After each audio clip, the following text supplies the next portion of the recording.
Oscar just experienced his first Halloween, and I tried to pack in as much fall fun as possible, and I can't wait to show you all of it. Before we get to that, hi, my name is Meredith. I'm a single mother by choice. I'm raising my son with my mom, Janie, and my gay best friend from college was his donor. Michael came for Halloween because Halloween is gay Christmas. It's his favorite holiday, and he insisted on being here and going trick-or-treat with his little man, and I can't wait to show you the pictures and the footage and Oscar's costume. But before we get to that, what the hell is going on around me, right? I'm not going to lie to you guys, I'm a little tapped out this week. I'm hiding it pretty well. I would say I'm maintaining better than I would have in the past. But my mom has kind of more officially moved in. Ta-da! She had like a little beach bungalow in St. Augustine, Florida, where I went to college. And the plan was her and my dad moved there like my junior year, and they were going to retire there. They were going to build out this little 2-bedroom house. They were going to put a wing on it, and it was going to be their little retirement place that we would come visit. And, you know, the family would live happily ever after there. My dad got cancer. There was no happily ever after in that sense. My mom's backup plan is now here, California. So that house in St. Augustine has sold, and all the boxes have been sitting in a pod, and now they are sitting in the ADU that we built. You might have seen a couple weeks ago, I did a little intro to this space. This used to be the garage, and now it looks like a garage again. Mom and I have been kind of like, I guess it's like we've been playing house a little bit because it's just been my stuff and I don't have that much stuff, right? Like I was living in a studio apartment, 360 square feet. Thank you very much for 8 years. And then I moved to a 1-bedroom apartment, but I was only in that, I think I only lived in that space for like a total of maybe a year because I was going back and forth with COVID and my dad passing and moving my mom out here. So I really never got to enjoy that space. It was just kind of like everything that I owned in the studio and the storage unit that I had kind of expanded. They just like spread out. And then I moved here. So all the stuff here has been from that apartment or stuff that we've purchased for this house because we needed furniture. Now there's just more stuff. So there's furniture of my mom's that I'm not a fan of that she purchased in the 90s. That's like not my style. The hope is eventually that she can get her own little place out here, or we can get a second house that that the furniture is more appropriately fitting, like either a Craftsman or a Spanish Colonial or something like that. But with interest rates the way that they are and the fact that I don't have a job right now, it's not looking too promising. That's the other thing, is that my job search continues, and it's been hard. I have pivoted away from entertainment. I've kind of had my fill of entertainment, I think, and I would love to keep working in the field, but it's just not a very hospitable environment right now. So I am looking to work in tech, and I want to take the service skills that I have that I've built over the years dealing with, big personalities in entertainment, but also, I started my career at Disney and I just know service. So I'm looking at a lot of customer success management roles within software companies. There are a lot of them, but because I don't have that direct experience, it's all transferable. There's some finagling on the resume and just hoping I can talk to somebody and say, look at me, like I can do this. I can do this in a way that's probably different than you've been thinking, but maybe more successful. So if you know of any customer success management roles that are remote, that was... let me know. Let your girl know. And God, what else? Oscar is 6 months old today. We're going to do a little photo shoot somewhere in this house. Normally we do it here, but there's not a big open space anymore. I'm just trying to keep the house tidy. I'm trying to keep my mood up. Credit cards are fully extended. Bank accounts are getting slim, but we keep on moving forward. I did want to share, just before we get to spooky season, some of the funny things that I found as I've been unpacking.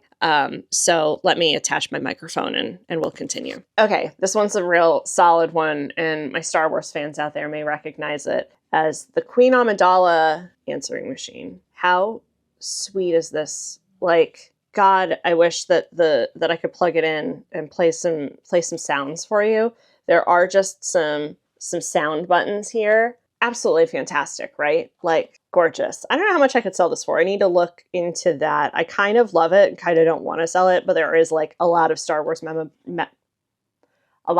memorabilia in here that I think I could get some good money for, and that I'm not like emotionally attached to this. I'm emotionally attached to this, guys.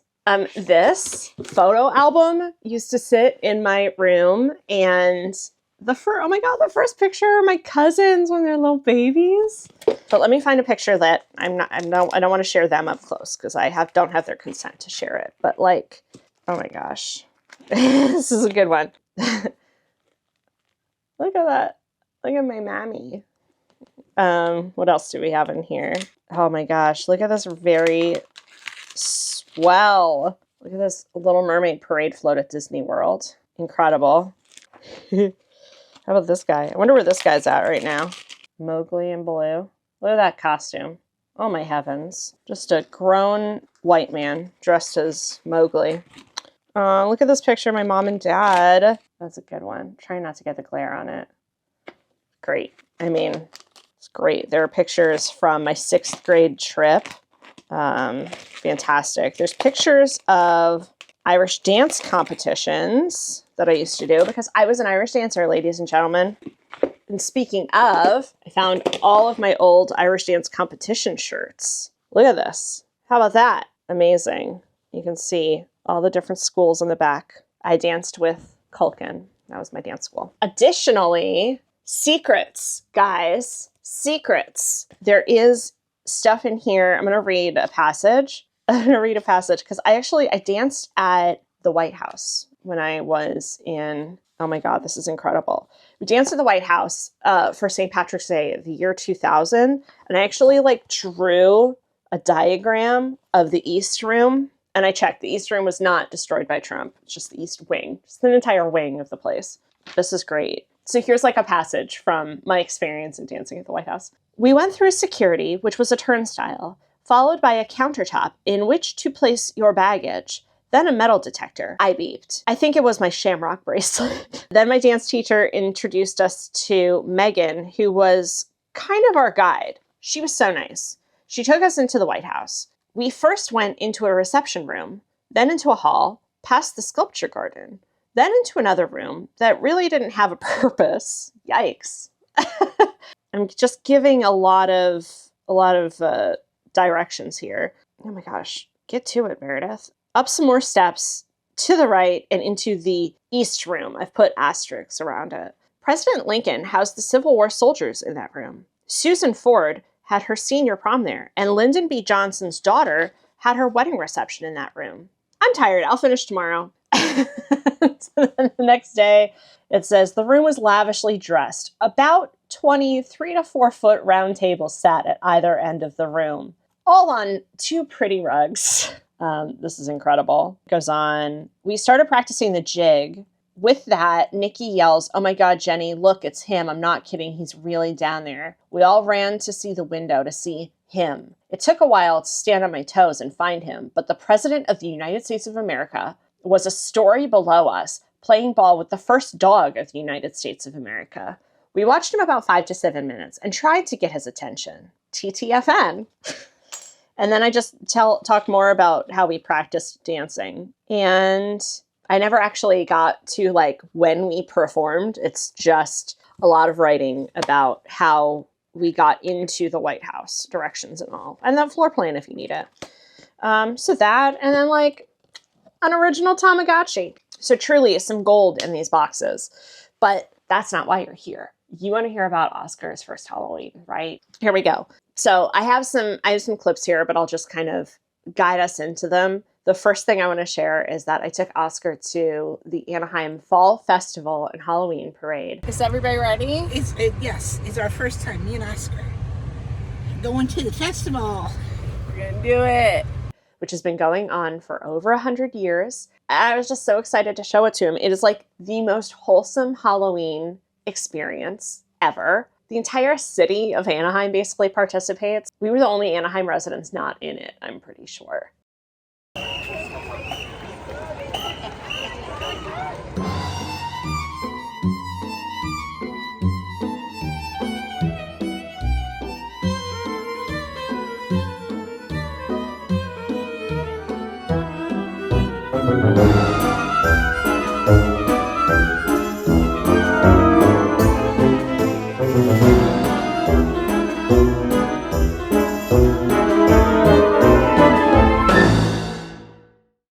So that was the Saturday before Halloween.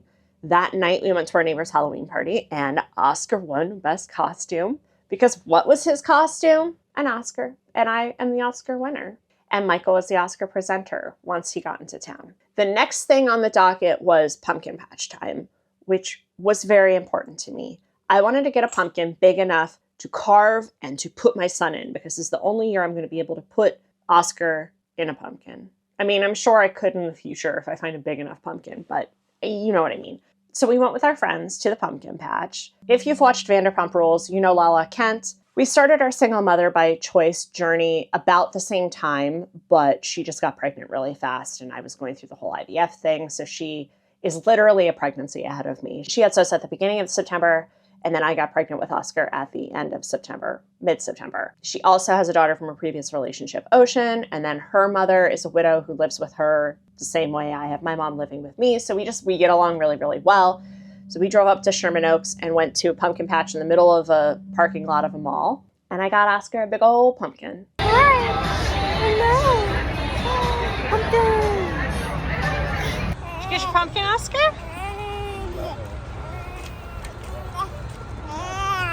Oh, yeah.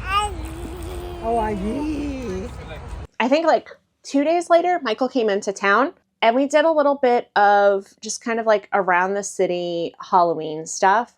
I live very close to Disneyland, so we went over and checked out the decorations at the Grand Californian Hotel over there. And we also took a trip up to Olvera Street, which is like the oldest street in Los Angeles. And they had some Dia de los Muertos stuff set up. And the night that we were there, they were doing a processional, which was just really cool to see. And I'm glad to expose Oscar to all kinds of different cultures, not just, you know, my white bread American culture.